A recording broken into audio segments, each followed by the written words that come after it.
நண்பர்கள் அனைவருக்கும் வணக்கம். இன்னும் ஒரு நாள்ல பிக் பாஸ் தொடங்க போது. பிக் பாஸ்ல யாரெல்லாம் வரப்போறாங்க அப்படின்ற மாரி நெறைய லிஸ்ட்ட நீங்க பார்த்திருப்பீங்க. அந்த லிஸ்ட்ல கண்டிப்பா இவங்களோட பேர நீங்க திரும்ப திரும்ப கேட்டிருப்பீங்க.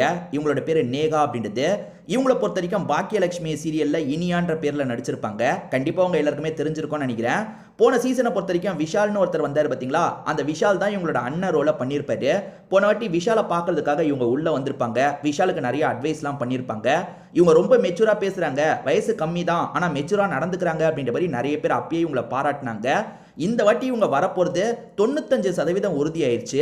இவங்கள வச்சு ஏவிலாம் கூட ஷூட் பண்ணியாச்சு. கண்டிப்பா இவங்க வரப்போறாங்கன்ற மாரி தான் சொல்லிட்டு இருக்காங்க. இவங்க வந்தா எப்படி இருக்கும்? கேம் இவங்க எப்படி விளையாட வாய்ப்பு இருக்கு?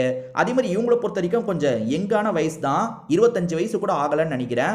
இவங்கள வச்சு கண்டிப்பா லவ் கன்டென்ட்லாம் நடக்கிறதுக்கான வாய்ப்பு இருக்கு. ஸோ இவங்க எப்படி கேம் விளையாடுவாங்க? போல்டா எல்லா விஷயத்தையும் ஃபேஸ் பண்ணிருவாங்களா? அதே மாரி கேம்லாம் எப்படி இவங்க விளையாடுவாங்க? அத பத்தி உங்களோட கருத்து என்னன்றத நீங்க தெரிவிங்க.